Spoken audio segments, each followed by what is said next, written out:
नमस्कार। इस लेक्चर में हम लोगों की परिचर्चा होगी एचपीएससी असिस्टेंट प्रोफेसर के बारे में बात करेंगे हम लोग। आप लोगों का क्या है इसमें, पहले तो हम थोड़ा सा ये बता दें कि इसमें चर्चा क्या करेंगे लेक्चर में, जिससे कि आप आगे देखना है लेक्चर या नहीं देखना है वो भी डिसाइड कर सके। इसलिए शुरुआत में ही बता देता हूँ क्या हम लोग इसमें चर्चा करेंगे और लेक्चर देखने के बाद आप क्या चीज लाभ होगा आपको, क्योंकि यही सबसे पहले जरूरी है। हम यहाँ हरियाणा का जो असिस्टेंट प्रोफेसर है उसमें जो संस्कृत से लेकर के असिस्टेंट प्रोफेसर का पेपर देंगे, उसमें आपकी दो प्रकार की परीक्षा होगी। एक होगी स्क्रीनिंग, ठीक है, स्क्रीनिंग, और दूसरा होगा मुख्य परीक्षा। ये दो परीक्षाएं आपकी होंगी। स्क्रीनिंग परीक्षा क्या होगा, स्क्रीनिंग का भी सिलेबस मैं अभी आपको दिखा देता हूं, मुख्य परीक्षा का भी सिलेबस आपको यहां दिखा देता हूं। तो सबसे बड़ी इसमें ये चर्चा करेंगे कि स्क्रीनिंग आपको केवल पास करना होगा और पास करने के बाद इसके आधार पर मेरिट नहीं बनेगी, लेकिन जिनका स्क्रीनिंग टेस्ट पास होगा वही मुख्य परीक्षा को लिख पाएंगे, ध्यान रखिएगा। तो स्क्रीनिंग का भी आपको पढ़ना जरूरी है और मुख्य परीक्षा का जरूरी है, लेकिन इसमें दोनों में सबसे ज्यादा जरूरी मुख्य परीक्षा का है, ध्यान रखिएगा ये बात। तो सबसे बड़ा समस्या ये आ रहा है कि जो स्क्रीनिंग का सिलेबस यदि आपने देखा हो तो स्क्रीनिंग का सिलेबस सेम यूजीसी जैसा ही है, यूजीसी नेट का जो सिलेबस है वही है। एक बार मैं आपको दिखा भी देता हूं। ये जो आपका सिलेबस दिख रहा है, आप देखिए यहां पर ये सिलेबस आपका क्या लिखा हुआ है, असिस्टेंट प्रोफेसर, है ना। और ये नंबर जरूर देख लीजिएगा। ये जो 2024 पोस्ट आई है उसके लिए है, सब्जेक्ट संस्कृत है आपका, syllabus for the post of assistant professor. Same syllabus है, आप यूजीसी का सिलेबस मिलाइए और ये मिलाइए, ये स्क्रीनिंग का सिलेबस है। तो इसमें देखो सेम उसी प्रकार से 10 यूनिट है, उसी प्रकार के से 10 यूनिट के साथ ही जैसी यूजीसी में क्वेश्चन आएंगे उससे थोड़े से सरल क्वेश्चंस यहाँ आते हैं, यूजीसी में थोड़े से कठिन स्तर के क्वेश्चन बनाए जाते हैं। लेकिन आप ऐसा समझेंगे कि यदि आपको स्क्रीनिंग क्वालिफाई करना है तो यूजीसी के ही पैटर्न को लेकर के आपको आगे बढ़ना होगा। तो दोनों पेपर में भी इस यूजीसी के ही पैटर्न को आगे लेकर के बढ़ना है। खासकर फर्स्ट जो स्क्रीनिंग होगा उसमें तो यूजीसी के यदि आपको 7 से 8 साल के जो है, 7-8 नहीं तो 2019 के बाद जो पेपर है, अभी 2025 का जो 27 जनवरी को पेपर हुआ है उस तक के ये पीवाईक्यू आपको बहुत अच्छे से कवर करने हैं। ये मैं अपने जो बैच होता है हमारा उस बैच में मैंने कवर कराए हैं और करा रहा हूं बहुत प्रॉपर ढंग से। यदि किसी ने 2019 से 25 तक के क्वेश्चंस कर लिए तो आप समझो कि आपके बिना कुछ पढ़े हुए भी 30 क्वेश्चन सही हो सकती है। बहुत महत्व होता है पीवाईक्यू का। यदि आप अच्छे से पीवाईक्यू कर लेते हैं तो बहुत अच्छा आप कंसेप्ट समझ जाते हैं, दूसरा ये कि ट्रेंड समझ जाते हैं, तीसरा क्वेश्चन से कैसे हैंडल करना है टाइमिंग में वो समझ जाते हैं। तो ये चीजें हैं। तो आपको ने देखा कि सेम यूजीसी जैसा सिलेबस है, ये वैदिक साहित्य की 2 यूनिटें लगी हुई है, वही सेम सूक्तों का परिचय है, वही ब्राह्मण साहित्य है, उपनिषद साहित्य है, वैदिक साहित्य है, उसमें जो निरुक्त आदि लगा हुआ है वो है, सेम सिलेबस है यूजीसी का। आप देखेंगे तीसरी और चौथी यूनिट में दर्शन का सामान्य परिचय है, यहाँ दर्शन का विशिष्ट अध्ययन है। ये सभी हम लोग पढ़ चुके हैं यूजीसी वाले बैच में। तो जिनको भी अभी ज्वाइन भी करना है कि आप चाह रहे हैं कि प्रॉपर तरीके से हरियाणा का पेपर है उसका स्क्रीनिंग और मेंस की तैयारी करना है तो आप उसको भी ज्वाइन कर सकते हैं। लेकिन उसको ज्वाइन करें ना करें, लेकिन आपको आज मैं इसमें ये समझाने वाला हूं कि मुख्य परीक्षा के आंसर कैसे लिखना है, उत्तर भी लिख करके लाया हूं, आप यहाँ एक बार देख लीजिए। ये तो सिलेबस है, तो सिलेबस को ही दिखा रहा था अभी, तो सिलेबस ही देख लीजिए। 10 यूनिट आप देख रहे हैं, 9वीं यूनिट है, ये 10वीं यूनिट है, ये आपकी 7वीं यूनिट है, ये आपकी 8वीं यूनिट है। सेम सिलेबस यूजीसी जैसा है स्क्रीनिंग का। तो इतना कंफर्म हुआ। अब हम लोग करेंगे मुख्य परीक्षा की बात, ध्यान रखिए। देखिए स्क्रीनिंग होगा आपका, स्क्रीनिंग पास करना होगा आपको टेस्ट, यहां चर्चा कर लेते हैं। स्क्रीनिंग आपको पास करना होगा।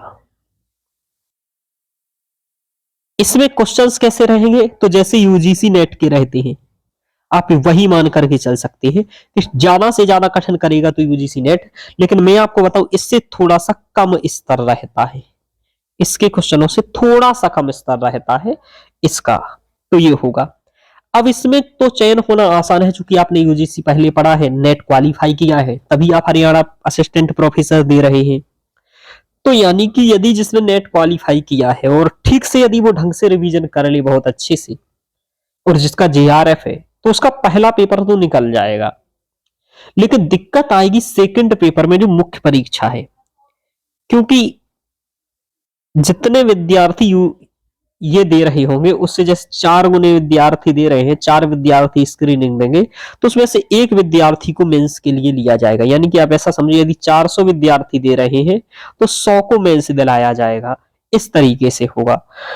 तो आप ऐसा समझो, ये डेटा जो मैं बता रहा हूं इधर उधर भी हो सकता है, लेकिन आप ये समझो मुख्य परीक्षा में सभी स्टूडेंट नहीं लिए जाएंगे, कम ही लिए जाएंगे, आधे से अधिक स्टूडेंट हटा दिए जाएंगे। अब मुख्य परीक्षा ही सबसे महत्वपूर्ण है, क्योंकि यहाँ पर सीट बहुत कम है। सीट कम क्या है, वैसे तो काफी है, जितना होती है उस हिसाब से 8 सीटें हैं शायद जनरल के लिए, टोटल शायद 12 सीटें हैं। ठीक है, तो इस तरीके से है, टोटल 12 है, 8 जनरल के लिए है। अब यहाँ आप देखेंगे अदर स्टेट के हैं तो भी आपको जनरल में ही गिना जाएगा, तो वो भी ध्यान रखना है। अब मुख्य परीक्षा में क्या होगा, लिखित होगा। लिखित कैसा होगा, इसमें आपको 18 क्वेश्चंस दिए जाएंगे, प्रत्येक क्वेश्चन 10 अंक का होगा।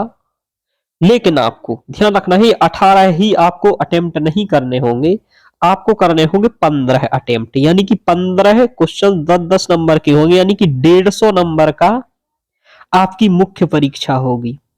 और इस मुख्य परीक्षा में जिसके बेहतर अंक होंगे, सबसे बेहतर अंक होंगे, उसी को इंटरव्यू के लिए चयन किया जाएगा। और इंटरव्यू के भी नंबर होंगे, इंटरव्यू के नंबर के पास के बाद ही आपको फाइनल सिलेक्शन के लिए लिस्ट बनाई जाएगी कि ये इन लोगों का सिलेक्शन हुआ है। तो यानी कि सबसे बड़ी परीक्षा इसमें मुख्य परीक्षा है। चूंकि आप लोग यदि एक प्रश्न है और उसमें 4 विकल्प हैं तो वो करना आसान होता है, लेकिन यदि आपको आंसर लिखना हो तो प्रॉपर लिखने का तरीका भी आना चाहिए, कंटेंट भी याद होना चाहिए प्रॉपर तरीके से, आधा अधूरा नहीं, कम बेहतर तरीके से कंटेंट याद होना चाहिए, तभी आप उसका आंसर लिख सकते हैं।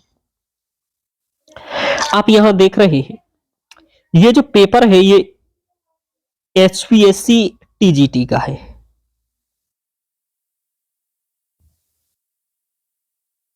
और यहां पर भी सेम इसी प्रकार का मुख्य परीक्षा होता है कि 18 क्वेश्चंस होते हैं। देख रहे हैं आप, 18 क्वेश्चंस होते हैं और उसमें से कोई भी 15 क्वेश्चंस का आपको आंसर लिखना होता है। देख लीजिए, आपको बताऊं कोई भी एग्जाम अपने ही एग्जाम को ध्यान में रख करके क्वेश्चंस बनाता है या उसी जैसी बनाता है। और कोई भी एग्जाम, क्या यहां तक कि मैं आपको यहाँ क्वेश्चंस बताऊं जो यहाँ ये क्वेश्चंस दिए हैं, इसी तरीके से कुछ कुछ क्वेश्चंस यूपीएससी में भी बनते हैं। क्योंकि मुझे तो यूपीएससी पढ़ाने का, मेंस पढ़ाने का काफी अनुभव है कि मुख्य परीक्षा कैसी लिखनी होती है, तो उसमें भी ऐसे ही क्वेश्चंस बनते हैं काफी हद तक। ठीक है, यानी कि 80 to 90% समानता ही है दोनों में। तो हम लोग देखेंगे कैसे आंसर लिखना है, और केवल मैं गप्पबाजी यहां करने नहीं आया हूं, आपको केवल ऐसे ही करके चल दिया, मैं आपको एक क्वेश्चंस का आंसर सहित लिख करके लाया हूं, कैसे आपको आंसर लिखना है, और मूल यही मैं बताने वाला हूं इस लेक्चर में। देखिए ये क्वेश्चंस मैं लिख करके लाया हूं, HPSC असिस्टेंट प्रोफेसर में कैसे क्वेश्चंस बन सकते हैं, तो अब वही चर्चा करने वाले हैं। यानी कि अभी तक आपको ये कंफर्म हो गया होगा कि इस लेक्चर में हम क्या करेंगे, कि सबसे पहले तो आपको ये पता चल गया होगा जो विद्यार्थी स्क्रीनिंग टेस्ट करेंगे, स्क्रीनिंग टेस्ट का सिलेबस सेम यूजीसी जैसा है, ये कंफर्म हो गया होगा। दूसरा, जो मुख्य परीक्षा है उसका थोड़ा सा सिलेबस अलग है, उसमें आपको ये पता चल गया कि 18 क्वेश्चंस पूछे जाएंगे, 15 आपको करने हैं, प्रत्येक क्वेश्चन 10 अंक का है। इस तरीके से क्वेश्चंस होगा जैसे ये लिखे हुए हैं, जैसे ये लिखा हुआ है, हिरण्यगर्भ नासदीय सूक्तयोर दार्शनिक माध्यम माध्यात्मिकंच महत्वम निरूपणीयम। इस तरीके से आपके क्वेश्चंस रहेंगे। वैदिक वाग्मय का क्वेश्चन है, ये भी वैदिक वाग्मय का क्वेश्चन है। तो इस तरीके से आपको क्या रहेगा, क्वेश्चंस पूछे जाएंगे। अब हम एक दो क्वेश्चंस यहां लेकर के आपको बताएंगे कि कैसे लिखना है, क्योंकि आप लोगों को यही नहीं मिल रहा है कि कैसे आंसर लिखना है। समझ में आ रहा? चलिए, तो काफी ध्यान दीजिए। अब देखो, उससे पहले मुख्य परीक्षा का भी थोड़ा सा सिलेबस देख लो जो आपको पूछा जाना है। देखिए कैसा दिया है, चूंकि इन्होंने कैसे क्वेश्चंस पूछेंगे वो भी इन्होंने क्या कर रखा है, थोड़ा सा सिलेबस में इंगित कर रखा है कि मैं कैसे क्वेश्चंस पूछूंगा। जैसे देखो, आपको यहां हम दर्शन पर ले चलते हैं। सबसे पहले इसमें यूनिट कितनी है तो वो भी देख लीजिए आप। पहली यूनिट है, इसमें लिखा है वैदिक साहित्य, और इसमें पहली और दूसरी यूनिट के जो विषय पूछना है इनको वो एक ही यूनिट में कर रखे हैं। यानी कि जो असिस्टेंट प्रोफेसर का या एचपीएससी का जो पहला पेपर स्क्रीनिंग वाला बताया, सेम वही यहां भी लगा हुआ है, लेकिन यहां थोड़ा सा अलग तरीके से पूछेगा। क्वेश्चंस कैसे पूछेगा वो इन्होंने इंगित किया है, वो मैं आपको समझाता हूं। तो इन्होंने पहली और दूसरी यूनिट को एक ही यूनिट में यहां कवर कर दिया है। यदि आप सिलेबस देखेंगे दोनों का, तो ऐसे ही इन्होंने क्या किया है, व्याकरण और भाषा विज्ञान को भी एक साथ कर दिया है। अब देखो इन्होंने क्या किया है, यहां पर इन्होंने स्पष्टता भी कर दी है कि मैं पूछूंगा क्या। यदि ये कारक से क्वेश्चन पूछेंगे तो कारक में आपको उदाहरण याद होना चाहिए, सूत्र याद होना चाहिए, उसकी व्याख्या पूछ सकते हैं। यानी कि किसी सूत्र का उदाहरण, सूत्र और व्याख्या तीनों एक ही चीज साथ पूछ सकते हैं। एवं सूत्रोल्लेख पूर्वक कारक एवं विभक्ति का प्रतिपादन करना है कि कोई आपको दे दिया तो उसमें कौन सी विभक्ति है, कौन से सूत्र से वो विभक्ति हो रही है। ठीक है, ये सब घटित करना पड़ेगा। ऐसे क्वेश्चन यूपीएससी में पूछे जाते हैं। ऐसे ही उन्होंने यहां कह दिया, स्त्री प्रत्यय में सो उदाहरण, सूत्र, व्याख्या और सूत्रोल्लेख पूर्वक रूप सिद्धि भी करनी पड़ सकती है। तो आपको यहां थोड़ा सा डीप अध्ययन करना पड़ेगा। दूसरा ये कि डीप अध्ययन के साथ ही साथ आपको इनका लिखने का प्रैक्टिस होना चाहिए, और कैसे आपको एक समय में लिखना है, दूसरा कैसे जो डिमांड है वो लिखना है। क्योंकि कई लोग मेंस लिखेंगे, जो स्क्रीनिंग निकालेंगे, आप ये समझ लीजिए उन्हें 10 यूनिटों का नॉलेज तो है। यदि 100 विद्यार्थी हैं और मान लीजिए 12 ही सीट है, तो 100 में से 12 विद्यार्थी चाहिए, यानी कि 88 बाहर करना है। इन 100 को ही नॉलेज है, आप ये समझ के रखिए। तो 100 में से 88 बाहर कैसे होंगे? इन्हें बाहर होने का मूल होगा कि किसको लिखना आता है, यानी कि किसकी आंसर राइटिंग स्किल बेहतर है।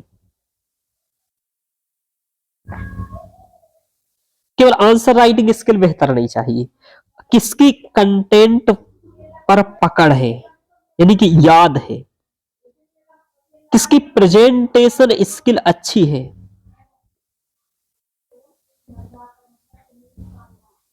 ये देखा जाएगा। कैसे कोई यदि क्वेश्चन है और उसका आधुनिक महत्व को लेकर के पूछ रहा है, जैसे कौटिल्य अर्थशास्त्र को लेकर के आप पूछेगा तो उसका आधुनिक महत्व भी पूछेगा। उदाहरण स्वरूप आप देख लीजिए, क्वेश्चन सभी आपको दिखाऊंगा मैं, तो उसमें महत्व भी पूछेगा। तो महत्व को आप कैसे देखते हैं, कैसे बताते हैं? सबसे बड़ी बात है टाइमिंग। कैसे आप टाइमिंग से कवर करते हैं, टाइमिंग में 18-15 क्वेश्चन लिखते हैं। ये सभी चीजें जिसके पास होगी, बहुत अच्छा कैसे आपके टेस्ट लिखे हैं आपने, टेस्ट सीरीज, कैसा आपका गाइडेंस रहा है, कितना गाइडेंस का मतलब कि गाइडेंस क्या करता है, जैसे आप आंसर लिखे तो चेक करने वाला होगा, वो कहेगा नहीं भाई ये नहीं, इससे अच्छा लिखो। कैसे आप डायग्राम बना रहे हैं, कैसे फ्लो चार्ट का प्रयोग कर रहे हैं, कैसे आप इनोवेटिव तरीके से नवाचार कर रहे हैं। ये सभी चीजें जो बेहतर कर लेगा वही 100 में से 12 में आएगा, क्योंकि 100 को नॉलेज तो सबको है, लेकिन फिर ये 12 छांटे कैसे जाएंगे, ये सभी चीजें देखी जाएंगी आपकी कि आप कैसे प्रेजेंटेशन करते हो, कैसा कंटेंट है आपका, आंसर राइटिंग कैसी है, टाइमिंग में कैसे लिख पाते हो। क्योंकि कुछ बच्चों के कंप्लीट क्वेश्चंस ही नहीं हो पाएंगे। समझ में आ रहा? कुछ लोगों को गाइडेंस ही नहीं मिलेगा, वो सोचेंगे मैंने नेट निकाल लिया है, मैं तो खुद से कर लेता हूं, हो जाएगा। अरे भाई नहीं होगा। कारण मैं ये नहीं कह रहा हूं नहीं होगा, मतलब ये कि बहुत मुश्किल पड़ेगा आपको। यदि मेंस लिखने का अनुभव नहीं है और आपने पहले नहीं लिखा है तब तो ये समस्या आ जाएगी, ध्यान रखिएगा। समझ में आ रहा है?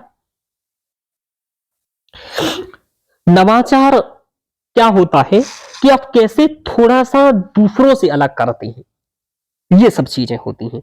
कैसे आपकी प्रेजेंटेशन स्किल है, कैसी आपकी शब्दावली है, कैसी आपकी भाषा है, ये सभी देखी जाएगी। ध्यान रखना, उसी आधार पर आपको लिया जाएगा, ये ध्यान रखना है आपको। अब आपको ये सब केवल बातें गप्पे नहीं दे रहा हूं, मैं इसको उदाहरण सहित बताता हूं क्वेश्चंस करके। इसका सिलेबस समझना पड़ेगा आपको, सिलेबस भी समझना पड़ेगा अच्छे से कि सिलेबस में वो उसने उल्लेख किया है स्पष्टता। देखो भाषा विज्ञान में भी किया है कि भाषा की परिभाषा पूछेंगे, भाषा और तथा वाक्य में अंतर आपसे पूछ ले, यदि भाषाओं का वर्गीकरण का आंसर पूछ ले तो आप कैसे 2 पेज में प्रेजेंट करोगे। अब ये आपके पास होना चाहिए स्किल। और देखिए सबने पढ़ा है भाषाओं का वर्गीकरण की पारिवारिक है और आकृति मूलक है, लेकिन आप कैसे टाइमिंग में दूसरे से अच्छा, कैसे एक इनोवेटिव तरीके से लिखते हैं उसको, ये देखा जाएगा आपका। ध्यान रखना ये बात। आगे ही ऐसे ही और भी क्या है, और भी देख लेते हैं यहाँ। जैसे आप रामायण को ही देखें तो रामायण का क्या लिखा है, रामायण का क्रम क्या है, रामायण में आख्यान, रामायण कालीन समाज, परवर्ती ग्रंथों में के लिए रामायण स्रोत, रामायण का साहित्यिक महत्व। इस तरीके से आपको इसमें सिलेबस देकर के स्पष्ट किया है।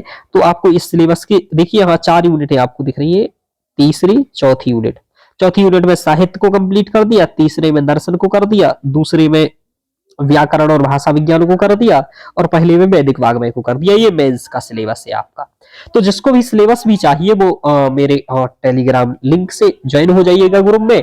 और आप मेरे टेलीग्राम मतलब अभी लिंक आप देखेंगे तो यूट्यूब की डिस्क्रिप्शन में लिंक होगी, या फिर कमेंट बॉक्स में देख लीजिएगा, कमेंट बॉक्स में लिंक होगी, उससे आप टेलीग्राम ज्वाइन कर लीजिएगा। और जो मुझसे पढ़ना चाह रहे हैं, बैच ज्वाइन करना चाह रहे हैं, वो भी संपर्क कर लीजिएगा। नहीं चाह रहे हैं तो मैं आपको निःशुल्क ही सहायता करूंगा यहाँ। अब हम लोग ये देख लेते हैं अभी तक हम लोगों ने क्या किया। अभी तक हम लोगों ने 2 काम किए हैं। थोड़ा सा स्क्रीनिंग का सिलेबस देखा है, ठीक है। फिर हम लोगों ने मुख्य परीक्षा का सिलेबस देखा है। मुख्य परीक्षा में मैंने बताया कि आपसे 15 क्वेश्चन 10-10 अंक के पूछे जाएंगे, और जो कि 150 अंक के होंगे। इसमें जो बेहतर प्रेजेंट करेगा, बेहतर काम करेगा, वही इंटरव्यू के लिए चयन होगा। मैंने मुख्य परीक्षा का सिलेबस आपको दिखाया, 4 यूनिट है। चारों यूनिट में वैदिक वाग्मय है, व्याकरण भाषा विज्ञान है, दर्शन है और साहित्य है। स्क्रीनिंग का सिलेबस मैंने बताया यूजीसी की तरह ही है, सेम।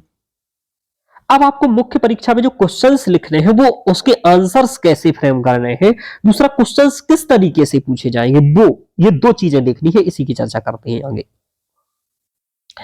देखिए मैंने आप लोगों को दर्शन पढ़ाया है, निःशुल्क पढ़ाया था कई विद्यार्थियों को, जिनमें से कई का नेट हो गया है।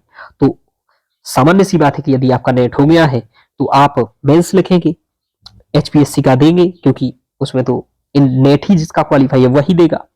तो मैंने आपको दर्शन पढ़ाया, वहां देखिए दर्शन से कैसे क्वेश्चंस बने हैं, ये क्वेश्चंस आप देख सकते हैं।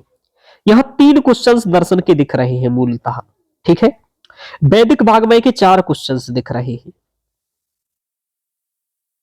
ठीक है। इसके बाद कैयट शाक्टायन, ये व्याकरण का दिख रहा है, व्याकरण और भाषा विज्ञान के भी 3-4 क्वेश्चंस यहां दिख रहे हैं, 3 क्वेश्चंस हो गए। साहित्य यहां स्टार्ट किया गया, और साहित्य के यहां आप देख रहे हैं, साहित्य के लगभग यहां काफी क्वेश्चंस दिख रहे हैं, ये 5 क्वेश्चंस दिख रहे हैं। इसके बाद मनुस्मृति का 1 क्वेश्चन, कौटिल्य अर्थशास्त्र का 1 क्वेश्चन और रामायण का 1 क्वेश्चन। अब देखो क्या कह रहा है, पूछ रहा है अर्थशास्त्र का सामान्य परिचय प्रस्तुत कीजिए, तथा जो उसमें बुनियादी कारक है उसका जो प्रथम अधिकरण है उसमें जो विषय प्रतिपादित है उसे बताइए, और केवल विषय मत बताइए, उसको समहत्व निरूपण करिए। तो विषय बताना है और उसका महत्व क्या है आज वह भी बताना है। अब आपको महत्व गाइड बुक्स पढ़ी होगी, यूजीसी पढ़ा होगा, वहां पर तो आपको नहीं दिखा होगा, लेकिन यहां पर आपको दिखेगा। ध्यान रखिएगा ये बात, यानी कि यूजीसी में जब आपने पढ़ा होगा तो ये महत्व वगैरह नहीं पढ़ा होगा, लेकिन यहाँ आपको पढ़ना होगा।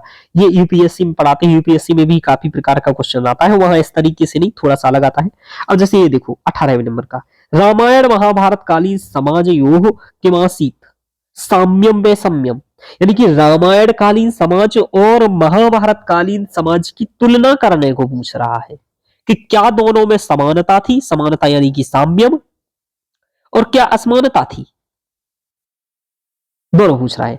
तत्कालीन सामाजिक व्यवस्था या सांप्रतिक औचित्यम विचारणीय, और उस समय की जो व्यवस्था है समाज की और आज की जो व्यवस्था है, यानी कि जब समाज कैसा था और आज समाज कैसा है, इसके औचित्य पर भी विचार कीजिए। औचित्यम विचारणीयम, समझ पा रहे हो?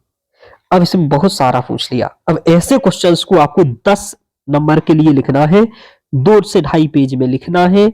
अब आप 2 से 2.5 पेज में लिखना है, 10 नंबर का है, और आपको समय भी बहुत कम होगा, मुश्किल से 8 से 10 मिनट, ध्यान रखिएगा।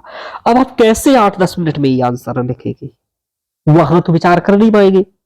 तो ऐसे क्वेश्चन पर यही विचार करके आपको जाना होगा। ये बात समझ लीजिए आप लोग कि रामायण कालीन समाज कैसा है, सर्वे वेद विदा सूराः, और भी कई सारी बातें हैं, वो मैं पढ़ाऊंगा क्लासेस में, तभी बताऊंगा।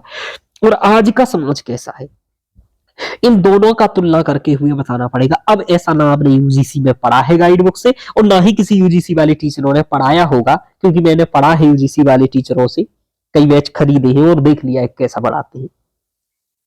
इसके लिए आपको ऐसा टीचर चाहिए जो मेंस की तैयारी करे, और आपको भी इस पर, मान लीजिए टीचर के साथ नहीं, आप खुद ही कर रहे हैं, स्वयं से कर रहे हैं, तो आपको ऐसा विचार करना पड़ेगा कि आज की सामाजिक व्यवस्था कैसी है, तात्कालिक सामाजिक व्यवस्था कैसी थी, और तुलनात्मक कैसे आंसर लिखना है। ये सबसे इंपॉर्टेंट है। समझ में आ रहा? अब देखो यहां क्या कह रहा है। मनुस्मृति में जो सृष्टि क्रम है और जो पौराणिक सृष्टि विज्ञान है, इनका तुलनात्मक अध्ययन कीजिए। अब आपको जो क्या करते हैं, जो मनुस्मृति पढ़ाने वाले हैं, वो श्लोक पढ़ा देते हैं, उसका अर्थ बता देते हैं, लेकिन पौराणिक सृष्टि विज्ञान की और मनुस्मृति की सृष्टि विज्ञान की तुलना करके नहीं बताते हैं। लेकिन हरियाणा वाला अच्छा है, एग्जाम की कंसेप्चुअल भी आपसे पूछ रहा है। यानी कि अभी तक क्या होता था, आपसे बहुत अच्छा क्या डिमांड कर रहा है, समझो आप लोग बात, कि पहले पेपर में तो आपसे फैक्चुअल जानकारी ले रहा है, और सेकंड पेपर में फैक्चुअल तो ले ही रहा है जानकारी, उससे प्लस कंसेप्चुअल जानकारी ले रहा है। और यही संस्कृत वाले फंस जाएंगे कंसेप्चुअल में। क्यों? क्योंकि जो टीचर पढ़ाते हैं वो तुलनात्मक अध्ययन नहीं कराते हैं, वो उसकी आधुनिक प्रासंगिकता नहीं बताते हैं। ये यूजीसी वाले टीचरों का थोड़ा सा कमी है। यूपीएससी वाले जो टीचर होंगे वो ये चीज बताएंगे। क्यों? क्योंकि यूपीएससी की केवल मेंस ही होता है, उसमें प्रीलिम्स होता ही नहीं है। संस्कृत के लिए को लेकर के संस्कृत का मेंस ही होता है सीधे तौर पर, प्रीलिम्स होता है तो उसमें जीएस वगैरह पूछा जाता है। तो वहां जो मुख्य परीक्षा ऑप्शनल सब्जेक्ट होता है जो मैं पढ़ाता हूं, तो उसमें यही होता है। अब वहां क्वेश्चन कैसे बनते हैं और यहाँ लगभग समान क्वेश्चंस बनते हैं। कैसे क्वेश्चंस बनेंगे, अब यहाँ महाभारत रामायण को लेकर के वो भी थोड़ा सा दिखा देता हूं। जैसे रामायण को लेकर के क्वेश्चंस ये यूपीएससी के क्वेश्चंस है, लेकिन आप लोग समझिए यूपीएससी जैसे ही क्वेश्चन यहां भी बन रहे हैं कि किम प्रमाणनम काव्यम कस्य प्रतिष्ठा महात्मनः कर्ता काव्य से महता क्वा चासो मुनिपुंग भाग। इस कथन के आलोक में रामायण के महाकाव्यत्व को बताइए।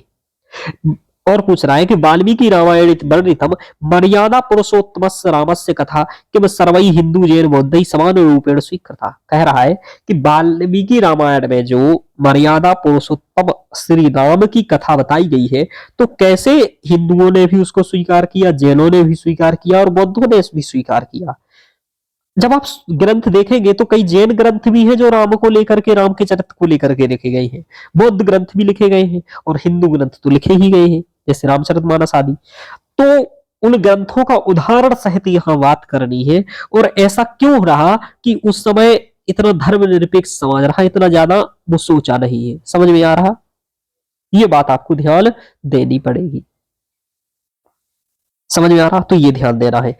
इस तरीके से कैसा पूछेगा, राम कथा आश्रित संस्कृते बहु काव्यानि विरचितानि तथ्यमिदं विवेच्यताम्, कि संस्कृत की कथा को आश्रय बना करके संस्कृत के बहुत से काव्य लिखे गए हैं। ऐसा क्यों किया गया है? उसके तथ्य को विवेचना कीजिए, कुछ उदाहरण भी दीजिए कि कौन से काव्य लिखे गए, कौन से चंपू काव्य लिखे गए, कौन से चित्र काव्य लिखे गए, कौन से विलोम काव्य लिखे गए, कौन से नाटक ग्रंथ लिखे गए और क्यों लिखे गए। भाई राम की ही कथा क्यों ली गई है, इसी को उपजीव्य क्यों माना गया है, क्यों लिया गया है। तो ये इस तरीके से क्वेश्चंस बनेगा। वाल्मीकि रामायण राम राज्य से अवधारणा केन प्रकारेण प्रतिपादिता स्पष्टीक्रियता। हालांकि आपका असिस्टेंट प्रोफेसर इतना नहीं जाएगा, यूपीएससी जाती है। पूछ रहा है कि वाल्मीकि रामायण में जो राम राज्य की अवधारणा है वो किस प्रकार से बताई गई है, कि राम राज्य क्या होगा। अभी लोग नहीं कहते हैं न्यूज में, चर्चा में कि भाई राम राज्य कैसे होगा, राम राज्य कैसा होगा। तो वही पूछ रहा है कि आपको क्या लगता है कैसे राम राज्य की चर्चा की जा रही है, तो वही किया जाएगा। राम राज्य क्या होगा वो आपको बताना पड़ेगा श्लोकों का उदाहरण दे करके। हालांकि ये आपके यूजीसी में नहीं पूछ, मतलब असिस्टेंट प्रोफेसर में नहीं पूछा जाएगा, लेकिन इस तरीके का क्वेश्चन बनेगा आपके में। तो ये क्वेश्चंस बनेगा आपके में, ये दो क्वेश्चंस आपके रामायण से बन सकते हैं, ये भी हो सकते, ज्यादा नहीं बनेगा। अब दिख रहे हैं ये क्वेश्चंस आपका बनेगा। रम्या रामायणी कथा उक्ति इमाम बिम्बृसत, कि रम्या रामायणी कथा ऐसा कहा गया है, तो ये क्यों कहा गया है बताइए 10 नंबर में।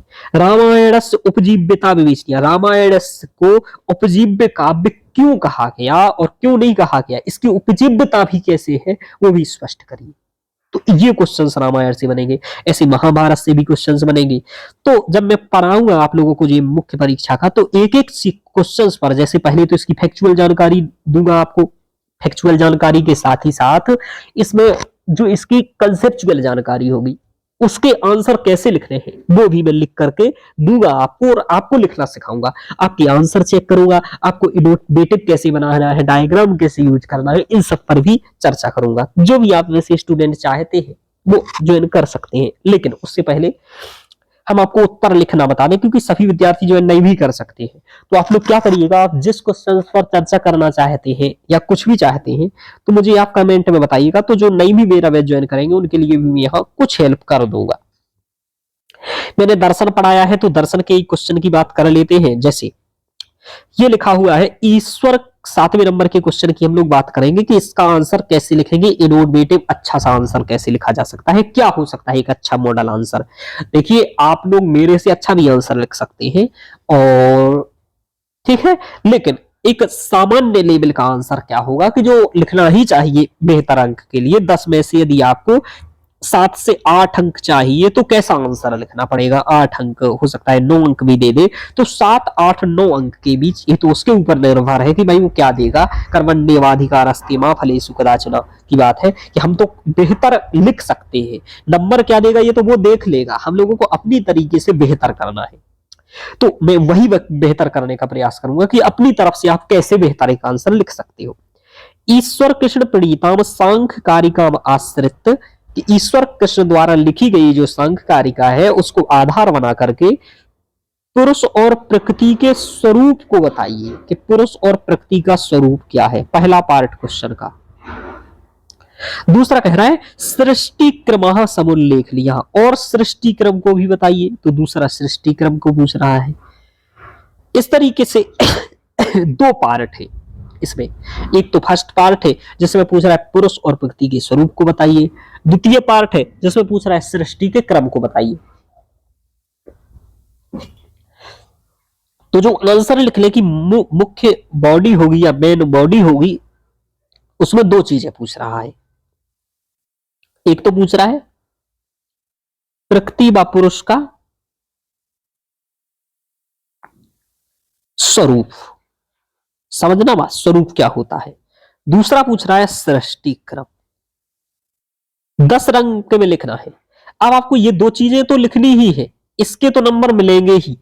एक्स्ट्रा में नंबर किस चीज की मिल सकती है आपको बेहतर सा एक इंट्रोडक्शन लिखना है,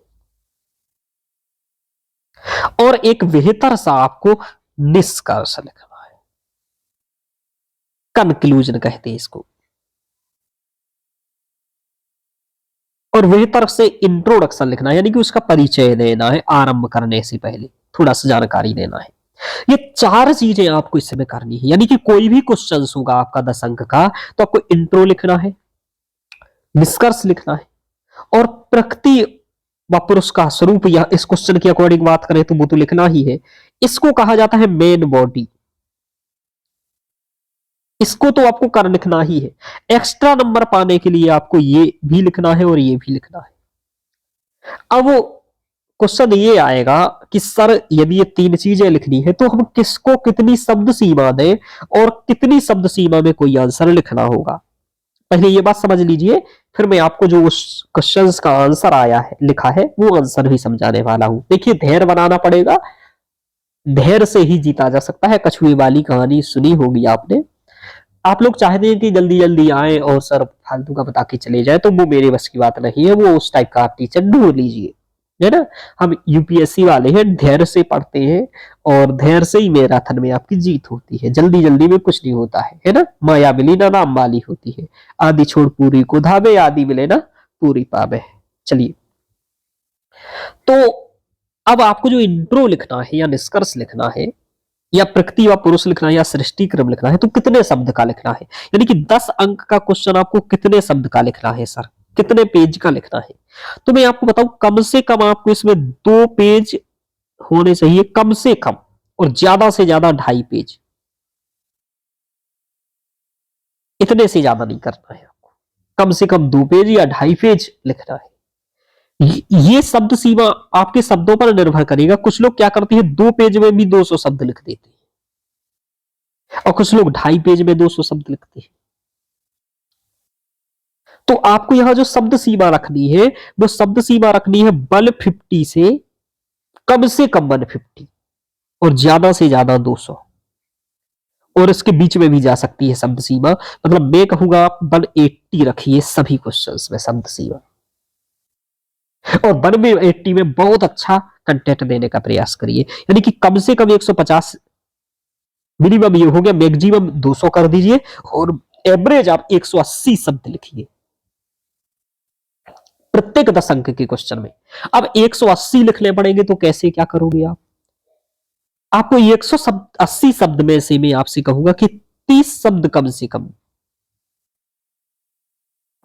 25 से 30 शब्द, 35 शब्द तक आप इंट्रोडक्शन लिख सकते हैं। यानी कि ज्यादा से ज्यादा 35, कम से कम 25, यानी कि बीच की लाइन 30 शब्द का कम से कम आपको इंट्रो लिखना है। 30 शब्द यानी कि 3 से 4 लाइन, 4.5 लाइन, इससे ज्यादा इंट्रो नहीं होना चाहिए। यानी कि लाइंस की बात कर दें यदि, तो 3 लाइन, 4 लाइन, और अधिकतम कुछ क्वेश्चनों में 5 लाइन। मतलब कभी भी 5 लाइन से ज्यादा इंट्रो नहीं जाना चाहिए, ठीक है। कम कितना भी कर लो आप, यानी कि 3-4, यानी कि ज्यादा से ज्यादा यदि मैक्सिमम आपको ठीक ठाक इंट्रो लिखना है तो आप 4 लाइन का चयन कर सकते हैं। 30 शब्दों का चयन करिए, 4 लाइन का चयन करिए। ऐसे ही सेम शब्दावली निष्कर्ष में होगी, यानी कि 3 लाइन, 4 लाइन या 5 लाइन का आप ये, और शब्द सीमा यानी कि 30 से 35 शब्द, यानी कि बीच वाला 30 शब्द कम से कम 4 लाइन में आपको निष्कर्ष लिख सकते हो। यानी कि 3 से 4 लाइन का आप इंट्रो लिखिए, 3 से 4-5 लाइन का आप निष्कर्ष लिखिए। बाकी सब तो कितना, 70 शब्द तो यही हो गया, ठीक है 70 हो गया सर। अब बचा है आपके पास 100 से 120 शब्द। 100 से 120 शब्द लिखा है, जिसमें से आपको कैसे लिखना है कि कम से कम इन दोनों पे को कवर करना है। तो प्रकृति और पुरुष के स्वरूप को मैं कहूंगा आप 60 शब्द दीजिए। हालांकि ये मुख्य बॉडी के जो क्वेश्चंस होंगे वो उसी के आधार पर निर्भर करेगा कि आप क्या लिख रहे हैं, कैसा क्वेश्चन है। हो सकता है किसी चीज में 2 चीजें ना पूछी गई हो, जैसे इसमें 2 पार्ट है, एक तो प्रकृति और पुरुष का स्वरूप पूछा है, दूसरा सृष्टि क्रम पूछा है। हो सकता है किसी में एक ही पार्ट हो, प्रकृति और पुरुष का स्वरूप बताइए केवल, सृष्टि क्रम पूछा ही ना हो, तब तो कंप्लीट 100 ही शब्द इसी को देना पड़ेंगे आपको, 100-120 जितने भी। लेकिन यदि 2 पार्ट है उसके, तो आपको इसके शब्दों को बांटना पड़ेगा और देखना पड़ेगा कौन से पार्ट ज्यादा महत्वपूर्ण है, उसको थोड़ा सा ज्यादा शब्द, जैसे इसको मैं कहूंगा 60 शब्द दीजिए और 60 से 70 शब्द दे दीजिए, और यहां आप कम से कम 55 से 60, 65, 60 शब्द दीजिए। यदि इस तरीके से आप देते हैं तो टोटल 180 के करीब आपके शब्द आ जाएंगे, तीनों चीजों को मिलाकर के आप देख लीजिएगा। 60 और 60 दोनों का मान लो तो 120 हो गया, और 30 और 30 दोनों का मान लीजिए तो 60 यानी कि 180 हो गया। इस तरीके से आपको लिखना है। अब जो मैंने ये बताया आपको कि इंट्रो 3 से 4 लाइन का 5 लाइन का लिखना है, निष्कर्ष 3 से 4 5 लाइन का लिखना है, मेन बॉडी 60 से 70 शब्द में प्रकृति और पुरुष का स्वरूप कैसे लिखा जा सकता है, ये भी मैं अभी आपको आंसर में बता रहा हूं। मॉडल आंसर लाया हूं आपके लिए, मैं केवल बातें करने नहीं आया हूं। सृष्टि क्रम भी आपको मैं बताने वाला हूं कि कैसे 55 से 60 शब्द में लिखना है। ठीक है, तो ये जो मैंने बता दिया आपको, ये आप लगभग सभी आंसर्स को लेकर के चल सकते हैं, लेकिन ध्यान रखना कि आपको क्वेश्चंस के अकॉर्डिंग इसका मेन बॉडी पार्ट बदल जाएगा, ये वाला बदल जाएगा, शब्द सीमा और तोड़ना भी ये बदल जाएगा आपका, लेकिन शब्द सीमा लगभग इसी तरीके से आपको प्रयोग करनी होगी, 180 के करीब शब्द 10 नंबर के लिए। अब बात करते हैं जो इंट्रो लिखे जाते हैं, इंट्रो लिखने के कम से कम 5 से 7 तरीके होते हैं, जो नए नए तरीके से इंट्रो लिखे जाते हैं। ऐसे ही निष्कर्ष लिखने के भी 5 से 7 तरीके होते हैं, जो कि इफेक्टिव लगते हैं, क्योंकि 1 नंबर यदि आपका निष्कर्ष में ज्यादा मिल रहा है दूसरों से, और 1 नंबर यदि इंट्रो में ज्यादा मिल रहा है आपका, तो 2 नंबर हो गया, और 15 क्वेश्चंस का 30 नंबर हो गया, और 30 नंबर जिसका ज्यादा है ना सामान्य से, आप समझिए वो दूसरे लोगों से काफी आगे है, मतलब वो उस लाइन में शामिल है कि इंटरव्यू में कॉल होगा। अब इसके बाद जो मुख्य बॉडी होती है, मेन बॉडी होती है, तो मैंने क्या बताया, इंट्रो और निष्कर्ष आपको पैराग्राफ फॉर्म में लिखना है, पैराग्राफ फॉर्म में ही लिखना है, इंट्रो और निष्कर्ष। ठीक है, जो मेन बॉडी है, मेन बॉडी में आपको पैरा भी लिखना है, पैराग्राफ भी लिख सकते हो, मैं मेन बॉडी की बात कर रहा हूं, पैराग्राफ भी लिख सकते हो, आप इसमें डायग्राम भी बना सकते हो, आप इसमें चार्ट भी बना सकते हो, क्वेश्चंस के अकॉर्डिंग निर्भर करेगा कि आप क्या बना पाओगे। ठीक है, दे पैराग्राफ लिख सकते हो, डायग्राम बना सकते हो, चार्ट बना सकते हो, और यही मूलतः बातें हैं, फ्लो चार्ट भी बना सकते हो। ये आपको करके पैराग्राफ को बेहतर सजाना, मेन बॉडी को करना है। इसमें आपको मेन बॉडी में एक सूक्ति या श्लोक भी लिखने हैं, या जो कंटेंट होता है वो, और इसकी भी एक संतुलन बना के रखना है इसमें। ऐसा नहीं कि श्लोक ही श्लोक भर के आ गए, आप संतुलन बना करके रखना है। यदि क्वेश्चंस में इंपोर्टेंस महत्व लिखने की भी बात है और लिखा जा सकता है, तो महत्व भी लिखना है। यदि मांगा जा रहा है, डिमांड क्या है, तो यानी कि मेन बॉडी डिमांड के अकॉर्डिंग होगी क्वेश्चंस की, यानी कि जो क्वेश्चंस की डिमांड होगी उसी के अकॉर्डिंग मेन बॉडी होगी। ये आपको कई सारे क्वेश्चंस प्रैक्टिस करके समझ में आने लगेगा कि मेन बॉडी क्या है। ऐसा जो यहां हम फ्रेम कर रहे हैं क्वेश्चंस की मेन बॉडी लिखेंगे, फिर तो सर ऐसा करेंगे तो घंटा भर वही निकल जाएगा। भाई ये परीक्षा के पूर्व की तैयारी है। यदि पूर्व ऐसे ही आप स्ट्रेटजी बना के चलेंगे, क्वेश्चंस को पहले समझ करके चलेंगे, क्वेश्चंस आएगा उसको पहले तोड़ना समझ लेंगे, तो आपको पेपर में ये टाइम नहीं लगेगा। वो यही का वर्क है, यही तो तैयारी है मेंस की। मेंस की तैयारी और क्या की जाती है, यही तो यूपीएससी में कराते हैं हम। तो महत्व लिखेंगे हम लोग, यानी कि मेन बॉडी डिमांड के अकॉर्डिंग होगी, पैराग्राफ भी होगा डिमांड के अकॉर्डिंग, डायग्राम भी होगा, चार्ट भी होगा, फ्लो चार्ट भी होगा, सूक्ति भी होगी, श्लोक भी होगा, वो भी संतुलित होगा, इंपोर्टेंस पूछा जाएगा तो वो होगा। और इन सबके बीच में टाइमिंग भी ध्यान रखना है हम लोगों को कि टाइमिंग से होगा ये सभी। चलिए, अब दर्शन सबने जिसने सांख्य दर्शन पढ़ा है उसे ये बात मालूम होगी, क्या बात मालूम होगी कि ईश्वर कृष्ण की सांख्य कारिका में पुरुष और प्रकृति क्या कहा जाता है और सृष्टि क्रम क्या है। अब इसकी हम लोग थोड़ा सा चर्चा कर लेते हैं और समझते जाएंगे और आंसर समझेंगे। मैंने क्या कहा, 3 से 4 लाइन का आपका 5 लाइन का क्या होना चाहिए, इंट्रोडक्शन होना चाहिए। आप ये इंट्रोडक्शन देखेंगे 1 2 3 4 5 लाइन में आपका लगभग इंट्रोडक्शन मैंने लिखा है। क्या बताया है इंट्रोडक्शन में, इसके 5 से 7 तरीके हो सकती है लिखने के, अलग अलग तरीके से। मैंने यहाँ एक इंट्रोडक्शन लिख दिया है क्योंकि 5-7 तो मैं लिख नहीं पाऊंगा यहाँ, तो वो तो आपको क्लासेस में ही मैं सिखा पाऊंगा चीजें कि कैसे 5 से 7 इंट्रो लिखना है, कैसे डायग्राम बनाने हैं, कैसे चार्ट बनाने हैं। हालांकि इसमें भी मैं डायग्राम वगैरह बता रहा हूं जो लिख के आया हूं, लेकिन आपको एक अनुभव हो जाएगा यहाँ और यदि आप लोग पसंद करेंगे और यहाँ डिमांड करेंगे तो यहाँ भी मैं लाऊंगा, लेकिन कभी स्टूडेंट रहेंगे तो संभव नहीं हो पाएगा ज्यादा यहाँ भी लाना, क्योंकि स्टूडेंट कम होते हैं। तो इंट्रोडक्शन क्या लिखना है आपको कि सांख्य दर्शन में 25 तत्वों को स्वीकृत किया गया है। अब प्रत्येक लाइन के पीछे मेरा लॉजिक है लिखने के पीछे कि सांख्य दर्शन में 25 तत्वों को स्वीकृत किया गया है, जिसमें प्रकृति व पुरुष के माध्यम से सृष्टि उत्पत्ति की संकल्पना प्रस्तुत की गई है। समझो बात, ये क्यों लिखा है सर? देखो, मूलतः वो दो तत्वों के बारे में पूछ रहा है, पुरुष और प्रकृति के बारे में। ये पुरुष और प्रकृति 25 तत्वों के अंतर्गत ही आते हैं, ध्यान रखिएगा। और ये दो तत्व ही महत्वपूर्ण है, इसलिए दोनों तत्वों को द्वैतवाद कहा जाता है।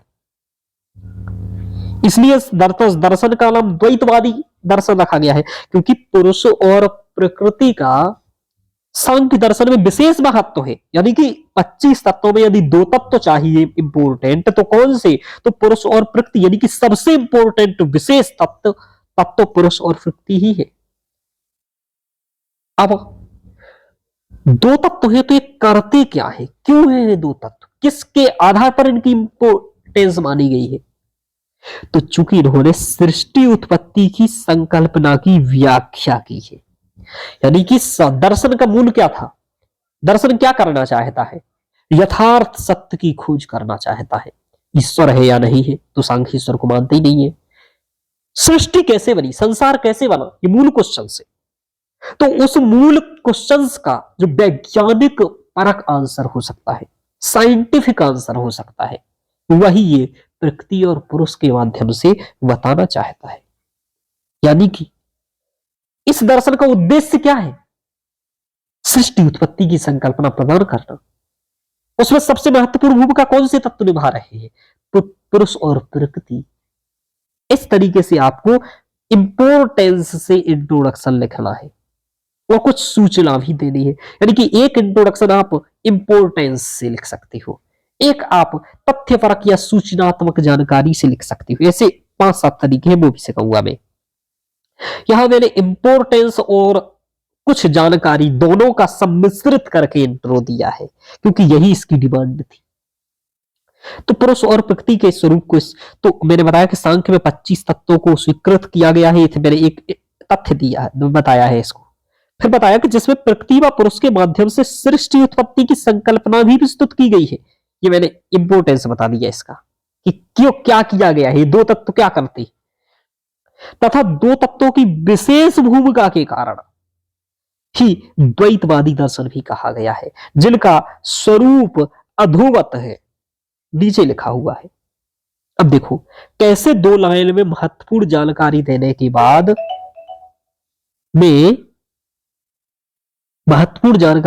बाद में कहा गया मूल क्वेश्चन की डिमांड पर, पुरुष और प्रकृति का स्वरूप। यानी कि आपको फालतू की बकवास नहीं लगानी है, जो इंट्रो लिखना है वो भी उसी क्वेश्चंस की भूमिका के लिए लिखना है कि वो क्वेश्चंस का क्यों पूछा गया है, उस क्वेश्चंस की इंपोर्टेंस को बताने के लिए लिखना है। समझो इस बात को।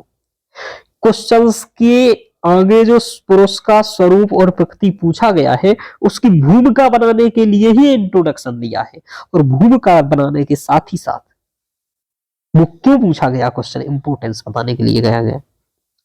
तो ये इस तरीके से आपको एक इंट्रो लिखना है, प्रभावी इंट्रो लिखना है, सामान्य इंट्रो लिखना है, मतलब जैसे कि आपको एक ठीक नंबर मिल जाए और वो आपके इंट्रो को देख करके आगे क्वेश्चंस पढ़े। बनना क्या होगा, और इंपोर्टेंट शब्दों पर को भी आप अंडरलाइन कर सकते हो। मैंने इस क्वेश्चंस में नहीं किया है, ये करना है आपको। ये सब आंसर राइटिंग में सिखाऊंगा मैं आपको। जो इंपोर्टेंट बात लिख रहे हो उसे अंडरलाइन भी करना है इस तरीके से। 25 तत्व, इधर विशेष भूमिका, इधर द्वैतवादी, इतना अंडरलाइन भी करना है। जो विशेष बातें आप आंसर में कर रहे हो उसको आपको अंडरलाइन भी करना है। क्यों करना है? क्योंकि वो उसका फोकस रहेगा उस चीज पर कि क्यों लिखा सृष्टि उत्पत्ति संकल्पना, विशेष भूमिका, द्वैतवादी, 25 तत्व। हो सकता है वो ये चीजें देख करके प्रभावित होकर के आगे पढ़ेगा। अब स्वरूप बताना है, तो प्रकृति व पुरुष का स्वरूप निरूपित करते हुए ईश्वर कृष्ण कहते हैं। क्योंकि ईश्वर कृष्ण का नाम यहां प्रयोग कर रहा है, और संघ कारिका के आधार पर पूछ रहा है, तो ये स्पष्टीकरण करना भी जरूरी है कि मैं भी ईश्वर कृष्ण के अनुसार ही बता रहा हूं भाई। प्रकृति या पुरुष का स्वरूप निरूपित करते हुए ईश्वर कृष्ण कहते हैं त्रिगुणम। प्रकृति क्या है? त्रिगुणमयी है, अविवेकी है, विषयी है, सामान्य अचेतनी है, प्रसव धर्मी है, व्यक्त है, प्रधान है। और इसके विपरीत जो है यानी कि निस्त्रैगुण्य जो है, ये अविवेकी है तो जो विवेकवान है, जो विषयी है तो वो अविषयी है। इससे जो विपरीत है तद विपरीत तथा चपमान, इससे जो विपरीत है वो पुरुष है। तो ये कारिका नंबर 11 है सांख्य कारिका की, जो एक ही कारिका दोनों के स्वरूप को स्पष्ट करती है कि पुरुष का स्वरूप क्या है, प्रकृति का स्वरूप क्या है। तो अब आपको कारिका लिखनी है। मैंने क्या बताया था अभी आपको कि संतुलित रूप में आपको सूक्ति या श्लोक भी लिखने हैं अपने आंसर को तथ्यपूर्ण व तार्किक बनाने के लिए। तथ्यपूर्ण व तार्किक बनाने हेतु आपको क्या करना है? कोटेशंस, श्लोक लिखने हैं, कारिकाएं, यानी कि जिसमें जो अब आपको क्या करना है, डायग्राम की बात मैंने कहा।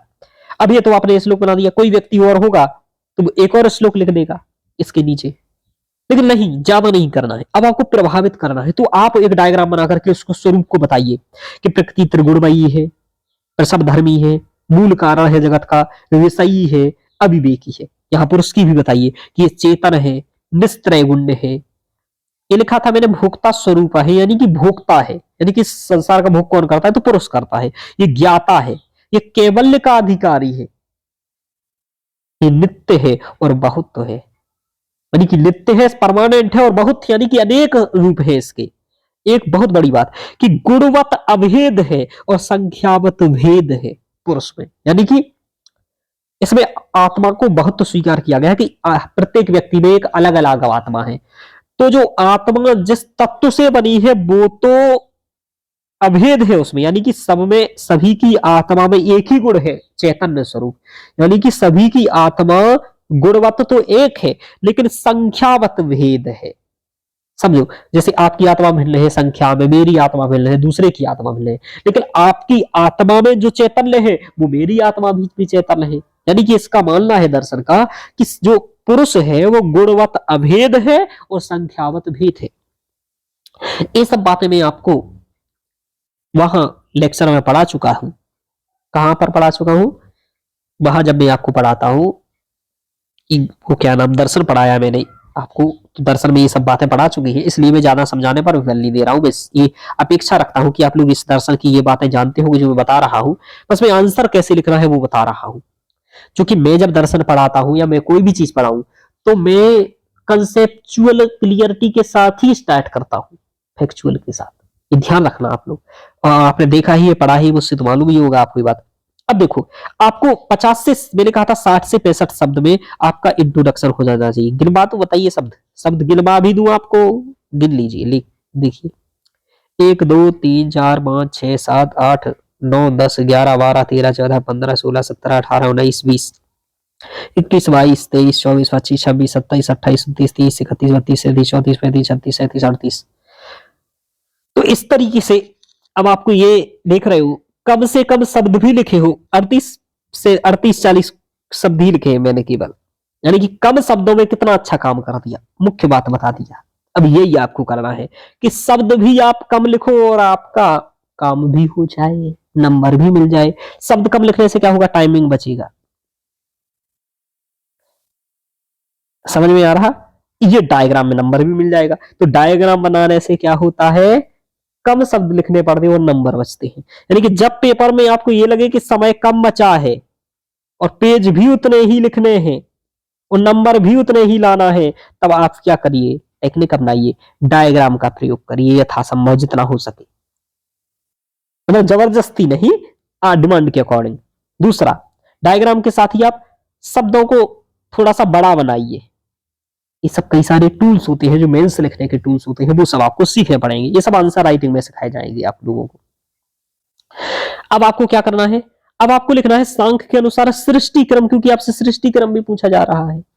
सांख्य अनुसार सृष्टि क्रम, अब देखिए, सांख्य से आसांख्य, सृष्टि क्रम से आशय। अब आपको यह बताना है कि सृष्टि क्रम होता क्या है, स्पष्टता करनी है थोड़ी सी। सृष्टि क्रम से आशय कौन सा तत्व किस क्रम में उत्पन्न हुआ है, ये है कि सृष्टि का क्रम क्या है, प्रकृति से क्या उत्पन्न हुआ है। आशय कि कौन सा किसका प्रकृति है और कौन सा किसका वृत्ति है, यानी कि कौन किसका कारण है, कौन किसका कार्य है। जो पैदा होता है वह कार्य होता है, और जो पैदा करने वाला होता है वो कारण होता है। तो कौन प्रकृति है, कौन व्यक्ति है, वही सृष्टि क्रम है। ईश्वर कृष्णानुसार सृष्टि क्रम निम्नवत है। ईश्वर कृष्ण के अनुसार सृष्टि निम्नवत है, क्योंकि ईश्वर कृष्ण के अनुसार पूछ रहा है। अब आपने कारिका का उल्लेख किया, ये आपको नंबर दिलाएगी कि प्रकृति महत, प्रकृति से महत हुआ है, ततो अहंकार, उससे अहंकार हुआ है, तस्मात गणश्च षोडश कहा, उससे 16 गण हुए हैं। 16 मतलब एकादश इंद्रिय, यानी कि 11 इंद्रिय और 5 तन्मात्राएं, इनको मिला देंगे तो ये 16 कहलाता है, 16 गण। और तस्मादपि, उन 16 में भी, तस्मादपि षोडश का, उन 16 में भी पंचभ्या, जो 5 है, उन 5 से भी 5 भूतों की उत्पत्ति हुई है, यानी कि जो पंचभ्या, यानी कि जो ये पंच तन्मात्राएं हैं, उनसे भी क्या है, पंचभूतानि, 5 भूतों की उत्पत्ति हुई है। तो इस तरीके से आपने कारिका को तो लिखा ही है, एक डायग्राम से उसके सृष्टि क्रम को भी आपने क्या कर दिया है, बता दिया है। ये आपका पेज भरने में भी मदद किया और स्पष्टता भी ला दिया। चेक करने वाले को ज्यादा दिमाग नहीं लगाना पड़ेगा। मान लीजिए उसको इस कारिका का अर्थ मालूम नहीं है, ऐसा होता नहीं है कि अर्थ मालूम नहीं हो, क्योंकि इतना पढ़े लिखे लोग जाते हैं, लेकिन ठीक है, वो जल्दी जल्दी देखेगा। प्रकृति महत अहंकार लिखा है, एकादश संधि पंचतन्मात्र, ठीक है, इसको नंबर दे दीजिए। इस तरीके से चेक करिएगा, क्योंकि उसके पास भी टाइम ज्यादा है नहीं, वो आपके आंसर पढ़ने नहीं आया है। आप में हिम्मत हो तो पढ़वा लेना उससे आंसर, अच्छा लिखोगे तो ही पढ़ेगा। आपको लास्ट में मैंने कहा एक निष्कर्ष लिखना है प्यारा सा, 3 से 4 लाइन का। देखिए 1 2 3 3.5 लाइन का मैंने लिखा है, ये मान लीजिए तो 4 लाइन हो गया। मैंने कहा 3 4 5 लाइन का ही निष्कर्ष लिखना है आपको। तो मैंने क्या कहा, अब निष्कर्ष प्रभावी होना चाहिए, आपको ध्यान रखना, क्योंकि निष्कर्ष के बाद ही वो खुश होगा और फिर नंबर देगा। तो निष्कर्ष स्वरूप में यह वैज्ञानिकता के सन्निकट उपर्युक्त विवेचन, आप कह रहे हैं कि जो उपर्युक्त विवेचन है, जो सृष्टि क्रम है, जो प्रकृति पुरुष का स्वरूप है, वो वैज्ञानिकता के सन्निकट है। वैज्ञानिकता के सन्निकट उपयुक्त विवेचन की वैशिष्टता के कारण ही, चूंकि वैज्ञानिक है, अच्छा है, उसके वैशिष्टता के कारण ही आस्तिकवादी गीता नास्तिकवादी कपिल मुनि की प्रशंसा में कहते हैं। यानी कि आस्तिक व्यक्ति कोई नास्तिक की प्रशंसा कर दे, बहुत बड़ी बात होती है। गीता एक आस्तिकवादी दर्शन है, सांख्य एक नास्तिकवादी दर्शन है, लेकिन फिर भी गीता इस दर्शन की महत्ता को देख करके, इसकी औचित्यता को देख करके, इसके सृष्टि क्रम के वर्णन को देख करके, इसके वैज्ञानिक सिद्धांत को देख करके आस्तिकवादी गीता नास्तिकवादी कपिल मुनि की प्रशंसा में कहते हैं कि सांख्य से वक्ता कपिला, जो सांख्य के वक्ता कपिल है, परम ऋषि सा उच्चते, वो परम ऋषि है। समझ में आ रहा, ऋषि ही नहीं परम ऋषि है, समझो, है ना, देव ही नहीं महादेव है, वैसी बात है यहां पर। तो इस तरीके से आप ये कोटेशंस अपनी सूक्ति लिखे लास्ट में। अब ये सूक्ति बताइए कितने लोग लिखेंगे सांख्य का उत्तर देते समय, आप खुद सोचो। आपने कभी आपने जब लिखते समय सोचा होगा कि इसमें आंसर लिखेंगे, तो कितने लोगों ने सोचा कि ऐसी कोटेशंस लिखोगे आप निष्कर्ष में? मुझे नहीं लग रहा है एक आध ने भी सोचा होगा, फिर भी बताइएगा। तो इस तरीके से कोटेशंस लिखते हुए बेहतर आपको निष्कर्ष समाप्ति की ओर बढ़ना है। जब आप ऐसा प्रभावी आंसर रखेंगे, तो मुझे लगता है ऐसा आंसर यदि आप लिखते हैं 2 पेज में, इसको 2.5 पेज तक भी ले जा सकते हैं आप चाहें तो, लेकिन ध्यान रखिएगा समय की पाबंदी रहेगी, तो आपको सभी क्वेश्चंस कंप्लीट भी करने हैं। तो आप यहाँ टेस्ट लिख करके देख लेंगे।